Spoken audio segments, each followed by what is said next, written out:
महाविकास आघाडी आणि इंडिया यांच्या वतीनं ही विराट सभा आज इथे होत आहे। आपल्या आघाडीतल्या सर्व पक्षांचे झेंडे इथे फडकत आहेत।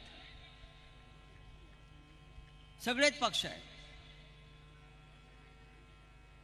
नरेंद्र मोदी देशाचे पंतप्रधान म्हणजे कार्यवाहक पंतप्रधान किंवा आता 4 जून नंतर जे भूतपूर्व पंतप्रधान होणार आहेत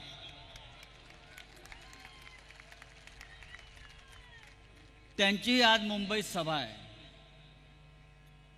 मला कोणीतरी सांगितलं ही शेवटची सभा आहे।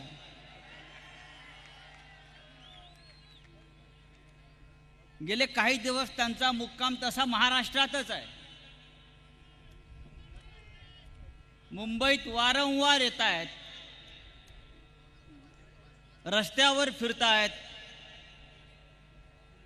गल्लोगल्ली फिरतायत। एक लक्षात घ्या मोदीजी, आम्ही तुम्हाला रस्त्यावर आत्ताच आणलेला आहे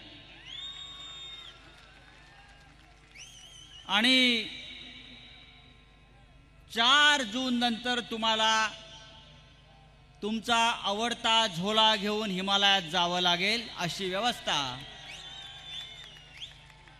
हा महाराष्ट्रच करणार आहे। या महाराष्ट्राला तुम्ही ओळखत नाही। हा छत्रपती शिवाजी महाराजांचा महाराष्ट्र आहे। या महाराष्ट्राशी तुम्ही पंगा घेतलेला आहे आणि हा पंगा तुम्हाला आता महाग पडल्याशिवाय राहणार नाही। ही आजची सभा मोदींना गॅरंटी देते। मोदी सगळ्यांना गॅरंटी देत असतात। ही आजची सभा नरेंद्र मोदींना गॅरंटी देते, मोदी जी आप तो गयो, आप तो गयो। मोटा भाई, छोटा भाई, गांडा भाई, काय मोटा भाई, छोटा भाई, गांडा भाई, हा भाई, तो भाई, 4 जून नंतर कोणी राहत नाही। अरविंद केजरीवाल येतील, तुरुंगातून सुटून ते येत आहेत। त्यांच्याबरोबर संजय सिंग तेही तुरुंगातून सुटून आलेले आहेत आणि हे संजय राऊत सुद्धा तुरुंगातून सुटून आलेले आहेत। आता तुरुंग तुमची वाट पाहिल। तोच तुरुंग, ती चिडी, तो सीबीआय, त्याच कोठड्या आता भारतीय जनता पक्ष असेल, त्यांच्याबरोबरचा संपूर्ण चोर बाजार असेल, ते आता सगळं तुमच्यासाठी आहे। भारतीय जनता पक्ष हा एक चोर बाजार आहे, चोर बाजार। आणि त्या चोर बाजारामध्ये फक्त चोरीचा माल मिळतो। हमारे मुंबई में भी एक चोर बाजार है, आपको मालूम होगा। आपल्या मुंबईमध्ये एक चोर बाजार आहे।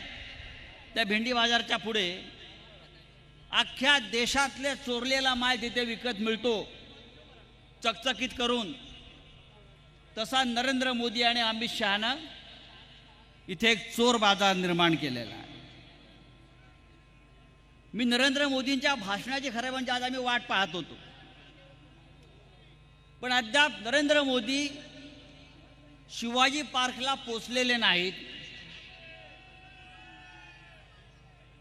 मी असंच ऐकलंय की नरेंद्र मोदी शिवतीर्थावर जाऊन हिंदू हृदय सम्राट बाळासाहेब ठाकरे यांच्या स्मृतीस्थळाला जाऊन वंदन करणार आहेत। मोदीजी हे करू नका, बाळासाहेब ठाकरेंच्या आत्म्याला यातना होतील। ज्या मोदीनं शिवसेना माननीय बाळासाहेब ठाकरेंची शिवसेना तोडली फोडली विकत घेण्याचा प्रयत्न केला आणि उद्धव ठाकरे यांच्या नेतृत्वाखालील बाळासाहेब ठाकरेंच्या खऱ्या शिवसेनेला नकली शिवसेना म्हणण्याचं पाप केलं. अशा मोदीनं बाळासाहेब ठाकरे यांच्या स्मृतीस्थळावर जाऊन दुसरं मोठं पाप करू नये.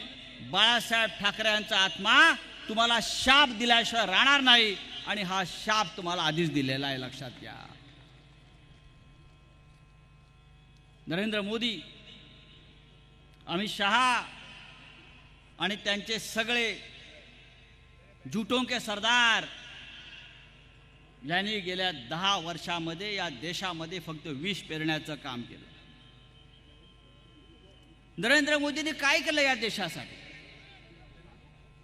नरेंद्र मोदींनी या भारताला एक नवा मंत्र दिला.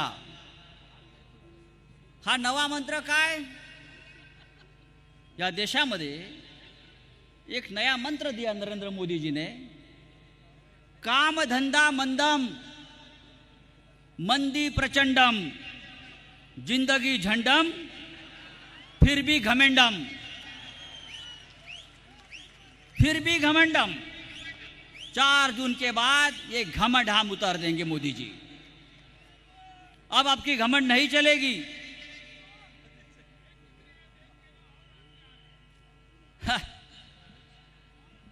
भारतीय जनता पार्टी आणि या महाराष्ट्रामध्ये नकली शिवसेना मिंदेची आणि अजित पवारचा राष्ट्रवादी काँग्रेस हे या महाराष्ट्राच्या मातीत निर्माण झालेलं पाप आहे. काय कालपर्यंत ज्या अजित पवारला आपण भ्रष्टाचारी म्हणून चक्की पिसिंगला पाठवत होतात त्याचं किसिंग आज मोदी घेत आहेत. हा मिंदे आणि त्याचे 40 लोक सगळ्यात मोठे भ्रष्टाचारी, त्यांना तुरुंगात टाकायला निघाला होतात.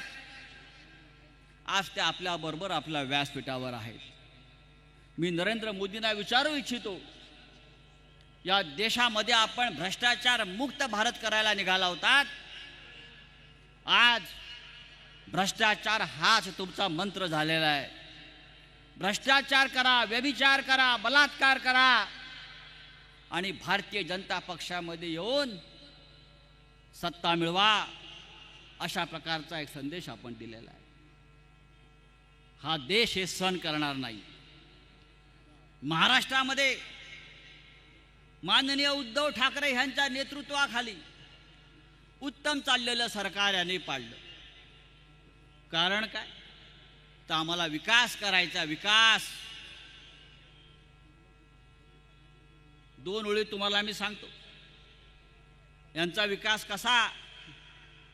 दुसऱ्याची पोरं मांडीवर घेऊन यांना विकास करायचा आहे. नागपूरचा थकला म्हणून ठाण्याचा आणला. त्याच्याकडून होईना म्हणून बारामतीचा बघितला आणि तोही पुरेना म्हणून नांदेडवाल्यांचा हात धरला आणि तरीही कमळाबाईच्या पोटी विकास काही जन्माला येत नाही. अशा प्रकारचे नामर्द लोक या महाराष्ट्रावर राज्य करताना मला दिसत आहेत.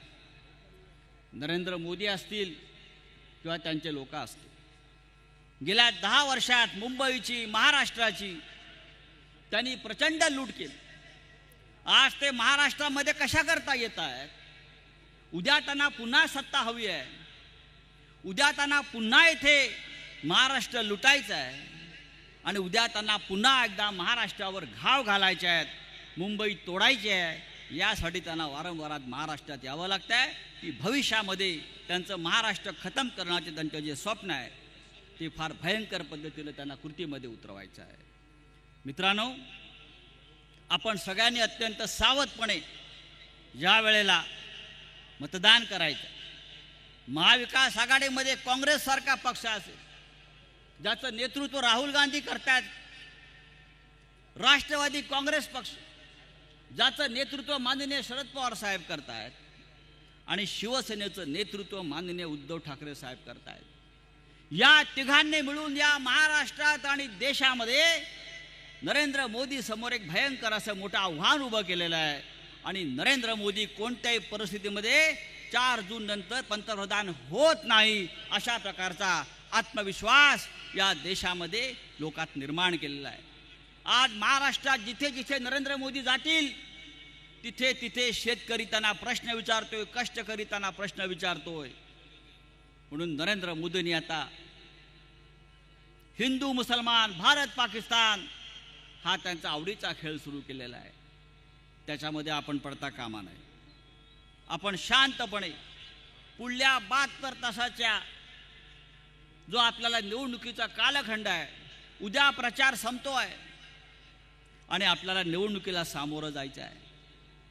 या देशातली ही निवडणूक ऐतिहासिक आहे. डॉक्टर बाबासाहेब आंबेडकर जे या महाराष्ट्राचे सुपुत्र, ज्यांनी अत्यंत गरिबीतून संघर्ष करून शिकून या देशाच्या घटनाकार म्हणून ज्यांना प्रतिष्ठा प्राप्त झाली, त्या डॉक्टर बाबासाहेब आंबेडकरांची घटना, राज्यघटना, संविधान हे खतम करून यांना 400 जागा निवडून आणून आंबेडकरांची घटना खतम करायची आहे. पण आपण कोणत्याही परिस्थितीत ते होऊ देता कामा नये. आणि विशेषतः महाराष्ट्रावर ही जबाबदारी जास्त आहे. उत्तर प्रदेश नंतर सगळ्यात मोठं राज्य, 48 लोकसभेचे खासदार निवडून देणारं राज्य म्हणजे महाराष्ट्र आहे. आणि आज संपूर्ण देश या महाराष्ट्राकडे अपेक्षेनं पाहतो आहे. आणि मला खात्री आहे की 48 पैकी किमान 40 जागा महाविकास आघाडी जिंकते आहे आणि नरेंद्र मोदीचं जुलमी शासन हे उलथवून टाकते आहे. ही अशी भूमिका या महाराष्ट्रानं घेतलेली आहे. नरेंद्र मोदी आपल्या वयाची 75 वर्ष सप्टेंबर महिन्यात पूर्ण करतायत. आता आपली वेळ आहे वृद्धाश्रमात जाण्याची. या महाराष्ट्रामध्ये उत्तम वृद्धाश्रम आम्ही निर्माण केलेले आहेत. आम्ही आपल्याला त्या वृद्धाश्रमात पाठवल्याशिवाय राहणार नाही.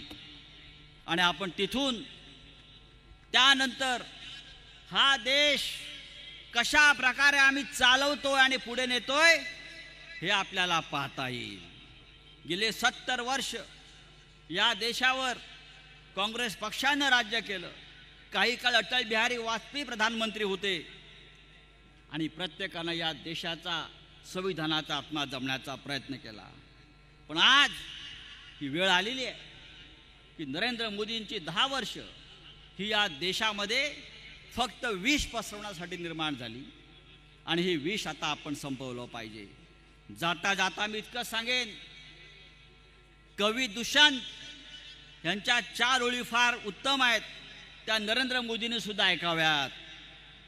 कैसे कैसे मंजर सामने आने लगे हैं, कैसे कैसे मंजर सामने आने लगे हैं, गाते गाते लोग चिल्लाने लगे हैं, अब तो इस तालाब का पानी बदल दो, ये कमल के फूल मुरझाने लगे हैं, ये कमल के फूल मुरझाने लगे हैं. या देशामध्ये कमळाबाईचा आता नाश होण्याची वेळ आलेली आहे. आणि मी खात्रीनं सांगतो आपल्याला की महाविकास आघाडी, इंडिया आघाडी हे या देशातले आणि राज्यातले पुढले राज्यकर्ते आहेत.